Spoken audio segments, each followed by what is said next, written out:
Welcome to Interviews with Innocence, a podcast about spirituality, consciousness, and exploring the wisdom our children bring into this world. I believe that our very young children are our greatest teachers. After all, they're the masters of living in the present moment, bubbling in unconditional love, enjoying the messiness of life, and curious about the universe in all its dimensions. The pure essence that young children exhibit lives within all of us. My hope is that these interviews will help us discover, embrace, and connect with the sacred core of childhood that resides within each of our hearts. I am your host, Marla Hughes.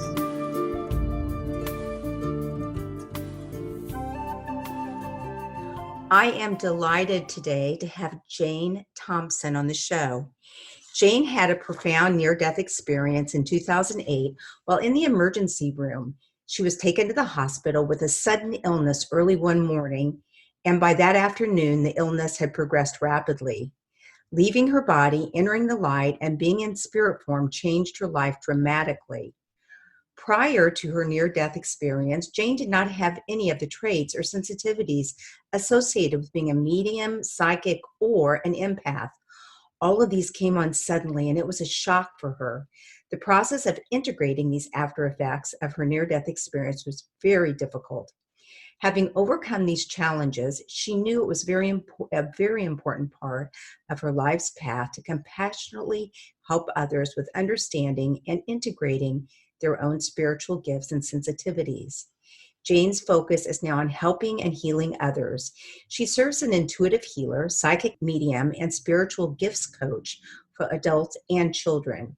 Jane consults with others from around the world who have felt challenged to cope with the many challenges associated with being spiritually gifted and the joys and challenges of raising a child with heightened sensitivities and spiritual gifts. Welcome to the program, Jane. Thank you for having me. I'm happy to be here. Yes.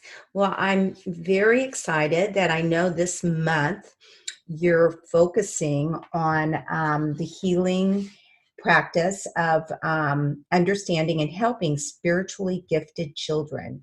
So can you tell us about how you started this work and started working with kids?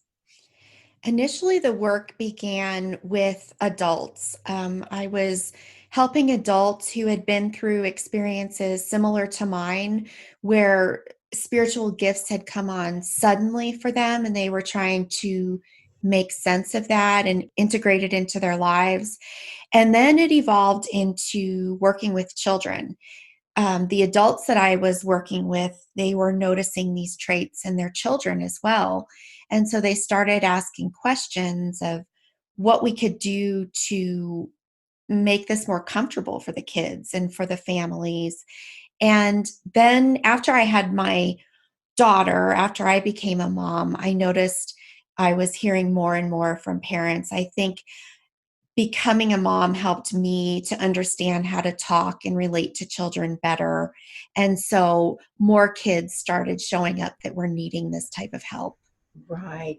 And what do you mean when you say, will you talk about the traits are seen in these adults and these children?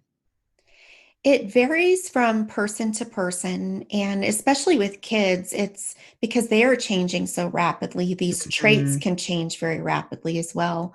But in general, people who have spiritual gifts or heightened spiritual gifts are highly sensitive to the people around them, to the energies and environment around them.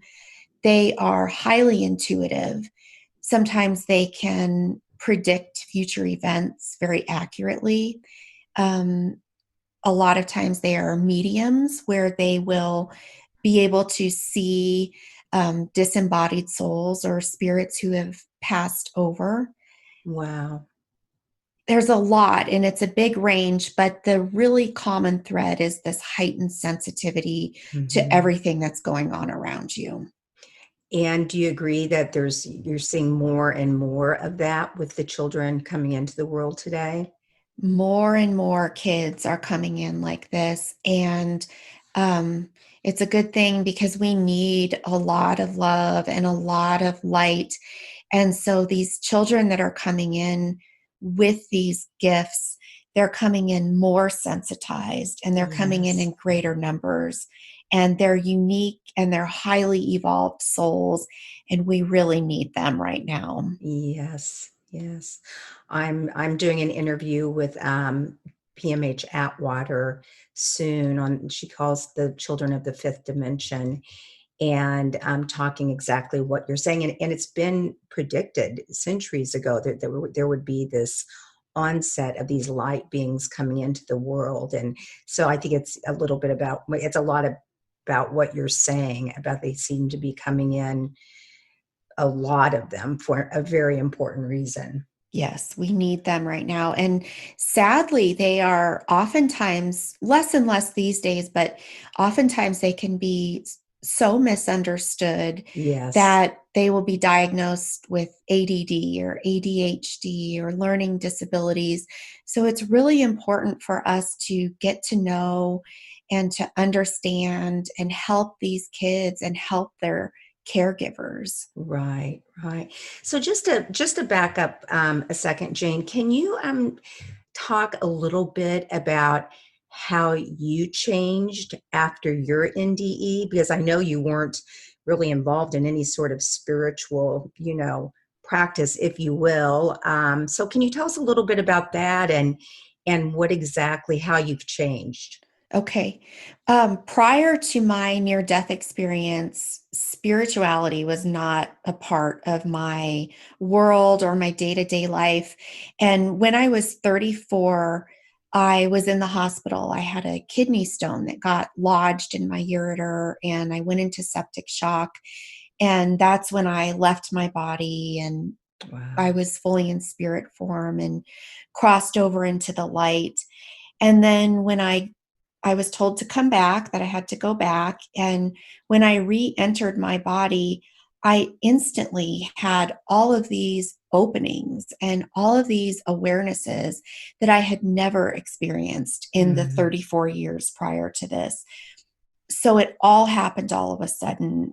Before this, I was a real estate agent for several years. And so I was very, very much into the business world and work. And I was very ego and money focused. And after my NDE, I was just a completely different person. yeah. Wow. And did you jump right into helping others right away, or how did that kind of evolve after? I know in the bio it said it took you a while to integrate these experiences. It did take me a while, and I was very resistant at first, and I didn't Yeah, understand what was going on. And I felt like I was really going crazy, to be honest. right. I've And heard that before. yeah, it's shocking and you feel like the rug got pulled out from under you. And I tried to talk to a couple of people that were close to me, and this new information was not well received. And so Mm, I really went inward and became a complete hermit. I didn't enjoy going out. It was right. overwhelming for me to go out because of these new sensitivities. And I really stayed inside for a couple of years. Yeah. To the point where I would have my groceries delivered. Um, and then I got to the point that, so that was right around the age of 36. And I got to the point where I realized I've got another half of my life left. I Yes. can't live indoors. This just is not going to work.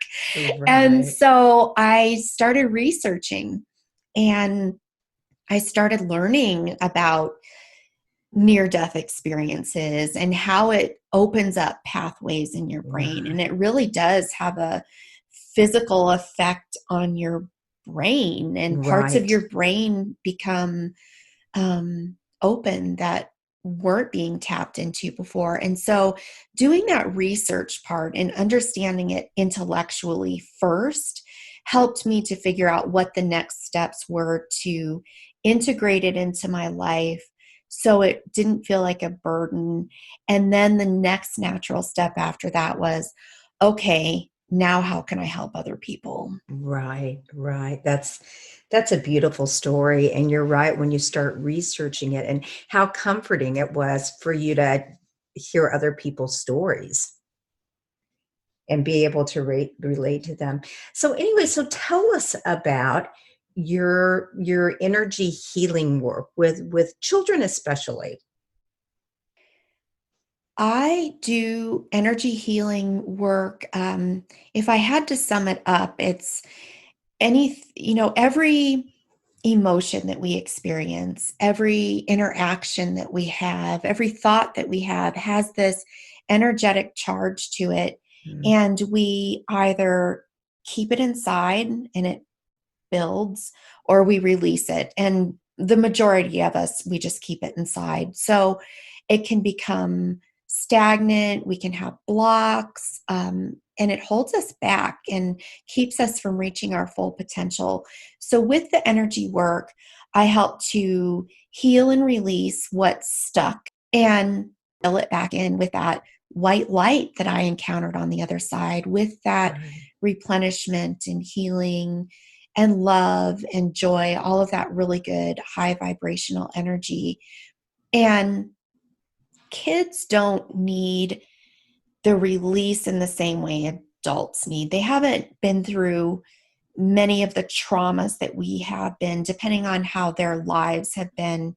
Um, with kids, it's more about integrating these energies and Right. keeping them in that really heightened state that they come into the world in. They come straight from the light. And so when they come into their bodies, it's almost like they have one foot in their body and one foot still in the light. And so it's to help to keep them clear so the world doesn't get them down in a lot of the ways that it can pile up on us Right. as adults. Well, how wonderful that these parents have found you, because so many times it's just dismissed or looked at as being fantasy, or just kind of a crazy child just saying some crazy things. So thank goodness, they have someone like you. So we talked a little bit about, you were giving me an example that parents will come in, a little bit distressed because they don't really know what's going on. So can you just give us an example of one of your clients? Sure. And first, I want to say, with the majority of parents, it does start off where they think, oh, my child has a really vivid imagination. Right. And because kids do have vivid imaginations. Yes. And so, brushing it to the side or even being in denial about it sometimes is very common for parents initially, but then it keeps playing itself out and it keeps growing and becoming more and more real. And they need the help because, as parents today, if you have a child that's a picky eater, it is really easy to get online and just plug that in as your search, and you get a million things that come up of how you can parent a child who's a picky eater. When you have a child that is talking with dead people, that's not something that's been addressed very much. And Mm, I would almost be afraid to do a Google search on that because of what might come up. right. So I had these parents coming to me looking for a resource and looking for sane and simple and effective tools to use to help their children.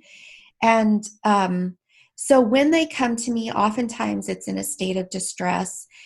But the amazing thing with kids is sometimes if they're saying that they see a man in a room that no one else sees, I'll just tell that parent, or I'll tell that child, just tell them to go away. Hmm. And that's all kids need to hear. So it's really easy working with kids. But one of the first parents that I had coming to me about this, she was really concerned about her son because he was seeing a man in his bedroom, and she wanted to know what to do and how to handle that. Right. So what happened after you simply said, tell him to go away? What was the result? Well, I talked to her about her feelings about it and the importance of her being as calm as she could be, Yeah. and knowing that she's the parent and she can intervene, and she's the head of that household. She can step in and say, if you're not invited in my house, you're not welcome and you need to go. So I really worked to empower her in the process. And then I also talked with her about helping her son to understand his emotions. And so she started talking with him about, well, how do you feel when you see this man? Do you feel good or do you feel icky? And then he said, well, I feel icky. And she said, well, if you feel icky around someone or something, you walk away or you tell that person to go away. Then I heard back from her a couple of months later, and she said it's working. And she said, in fact, it's working so well. She was in the bathroom putting on her makeup, and her son was in her bedroom playing. And all of a sudden, she heard him hear, go away. I don't want you here. She Oh, heard him say that. And she said she just smiled. And she said, he's handling it. He's got this and it's working. And there's more peace in the house. And it seems too easy, but it's helping. And so right. that was all he needed. Mm-hmm. Yeah, yeah. And not just to say, just do this, but to consult her and give her some power in this situation and to validate him, it sounds like, which is That's so important. so important. And she even told me, she said, now that he talked to me openly about this, he knows he can talk to me about anything. Exactly. Exactly. Not all kids are mediums. A lot of these spiritually gifted kids are just highly sensitive and they feel everything around them. And that can be Hmm. really draining and disconcerting because they don't, they're still very young. They don't know how to process these big feelings that they have, much less the energies coming, that are showing up externally. So helping those sweet babies to Right. understand how to deal with that too. There's just a lot to it, and every child is so unique. Mm, But it's easy yeah. to help these kids. Right. So when you say really highly sensitive, what, like if someone's right now thinking, gosh, I do sense something and what should I look for? What is the definition of highly sensitive if you're not talking about people who have passed to the other side?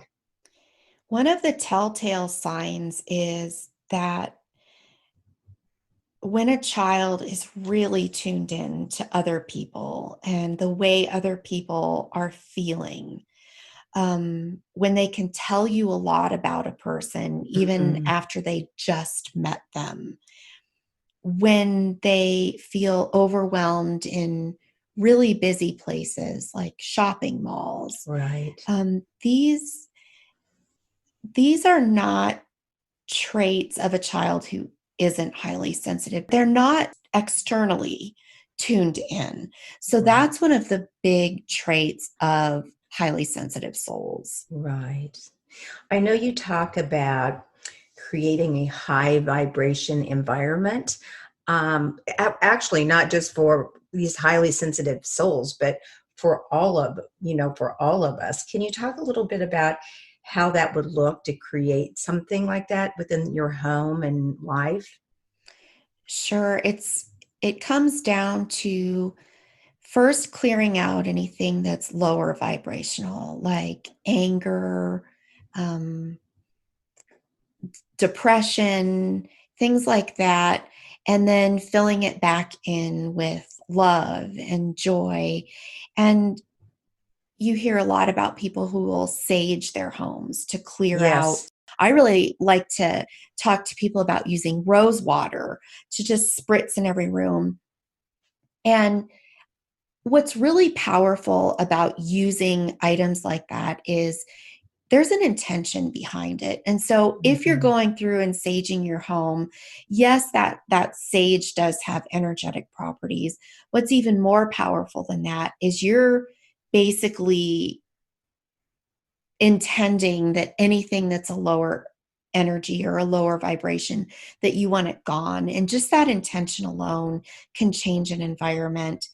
And then walking back through the house and spraying rose water, you're intending for love to come back in. And what's Right. so important about keeping our homes and our bodies on a high vibration is it's powerfully protective. And that's really important for spiritually gifted and highly sensitive kids.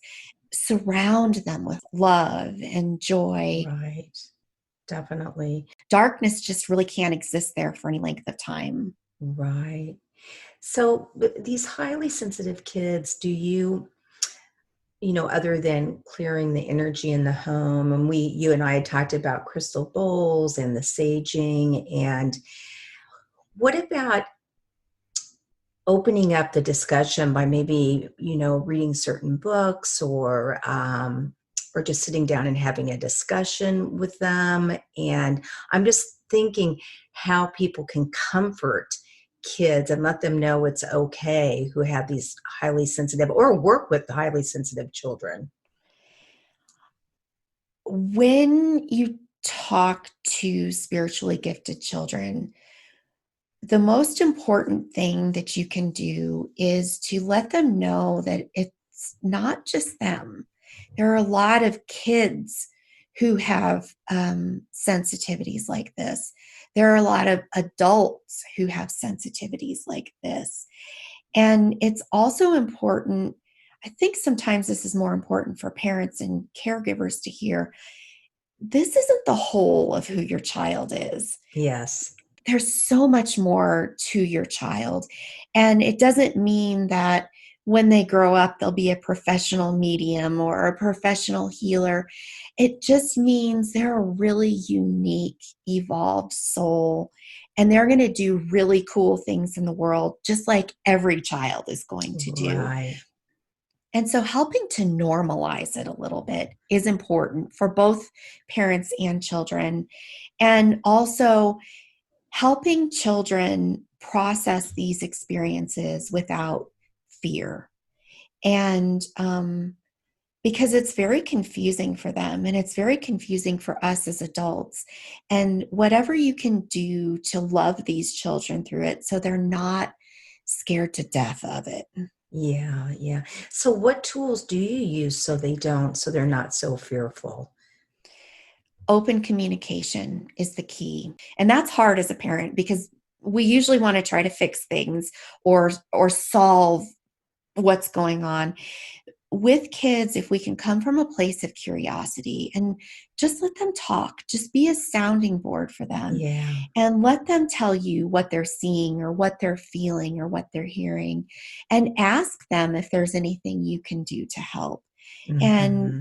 ask them to write a story about what they saw or to draw a picture of it, or if they like to play with dolls or stuffed animals, to it's play. That's what helps Yes. children process experiences, is through play. And so finding that spot that you can be in where you're coming strictly from a place of curiosity and just letting them communicate with you and Right. allowing them to let it out.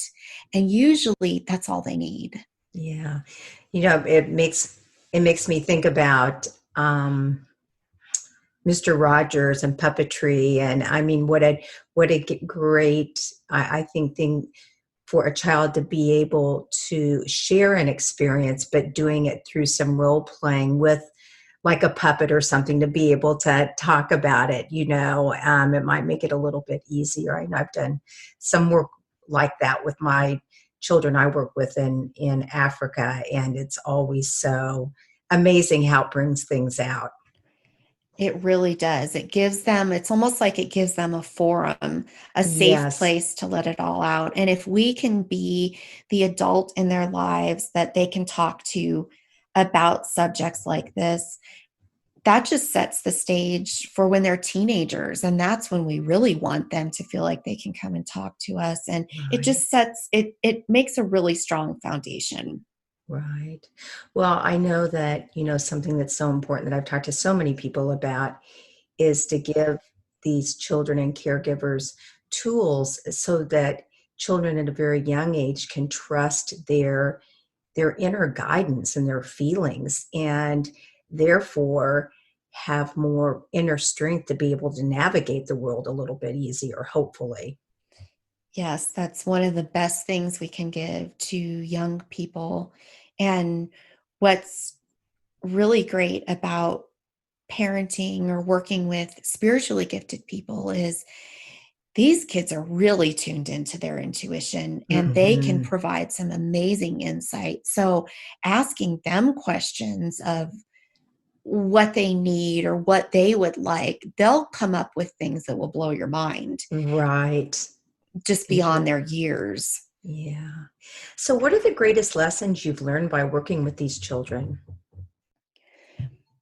Probably one of the greatest lessons is it's not that hard.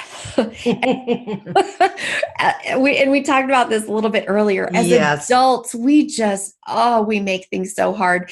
Because when I look at myself after I had my near death experience, when I had all of these things happening for me, I locked myself in the house for 2 Yeah. years. Whereas a little boy who's seeing a man in his bedroom, all I had to do was tell him to go away, and that was enough. And Right. it's a tool that he keeps using. And so that's been one of the most beautiful lessons, is that it doesn't have to be that hard. Yeah. It's funny. It reminds me, my very first interview was with Carol Bowman and talking about children who recalled past lives at a very young age. And she said exactly the same thing. She said, it's not, as adults, we make it very complicated, but as children, if you can just validate and tell them that it's not your life anymore and just comfort them, and she's seen these phobias from this past life just disappear just by having the conversation, and also physical manifestations. So it is, if we can start doing this at a very young age with children, not only is it hugely helpful for them to know that they are validated, but that it's all about love, and we want to help one another and love one another, and that's the beauty, I think. It really is. We have a lot more to learn from them Right. than we may understand. Absolutely. Well, we need to wrap it up, but do you have a few words of wisdom that you'd like to share? You've already shared a lot, or is there anything you'd like to talk about that I didn't ask you about? I think the one thing that I wanted to say to parents or caregivers who are um, struggling trying to figure out how to navigate parenting a child with these sensitivities is, it's not a black or white decision. A lot of Hmm. times parents will come to me and they'll say, well, I don't know if I want to nurture and expand it or if I just want to sweep it under the rug and pretend like it's not happening. Right. And so, what I really want to say is there are a lot of gray areas in between all of that. And talking with your family and figuring out what those areas are that work for you and work for your child. And those things will grow and change and evolve, and try to relax into it a little bit, because Yes. that's so important, and know that the gray areas are truly where the peace is, and allowing yourself to look more closely at those areas. Right. And it's it's a challenge as parents, but I know that once you start settling into it, the challenge won't feel as great, because you'll have these tools and you'll be giving your child these tools that they can use carrying forward, so they'll be empowered. And I just want to say everything is going to be okay. Yeah, yeah.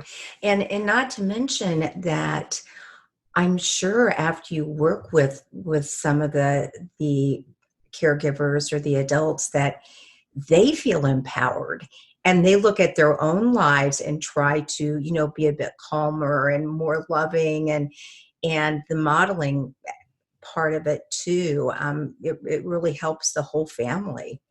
It does help the whole family. And it's important too to know that we all came into this world with Yes. some type of spiritual gifts. And so this pertains to everyone. And when you're Hmm. with a child who's spiritually gifted, you tend to look at your own life and you tend to want to tap into some of those innate gifts that may have been covered over by conditioning and life and trauma and all of those other things.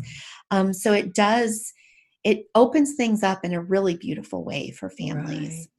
I think it's also a reminder to just really be present and slow down and live in the moment and really think about service and who I can help. Because, I mean, don't you agree that really that those spiritual paths open up even more when you can just quiet your mind and, for a child too. A mind quieting practice is so important. And partnering with your child in that, where even if Yeah. it's just 5 minutes of stretching or 5 minutes of walking out in nature, it's important for the adults and for the kids, for all of us. Yeah. We all really need that. Right. Absolutely. Well, thank you so much for coming on the program today, Jane. And I'm sure there are a lot of listeners that would love to contact you. So how can people reach you? My website is safehandshealing.com. And as you touched on at the beginning, the theme for this month is understanding and helping spiritually gifted children. And I've got two video teachings. One is a shorter one is a master class where we Oh, really get into this topic. And then I also recorded a healing meditation, an inner child healing meditation for my White Light Solution program. And it helps us as adults tap into the gifts that we came into the world with and to help you tap into that joy of the inner child and the right. times when you could just run and leap and be free. And so that meditation's also available. And they're always available, but for this month, that's really what the focus is. Wow. And that's all on your website. It's all on my website. Yes. Yeah. Wow. I'd love to hear the meditation that you're, talking about, and the videos. They all sound fascinating. Well, thank you so much, and you have a great day. You are doing such incredible work in an area that I think is somewhat untouched, and just thank you for your love of these children, and just giving something very important to them. Thank you, Marla. And thank you for all that you are doing as well. You've really tapped into an area that it's just so needed. So I really appreciate your work and Yeah. everything that you do. Yeah, well, thank you. Well, you have a great day, and we will definitely talk soon. Okay. Thank you. Okay, bye-bye. Bye bye.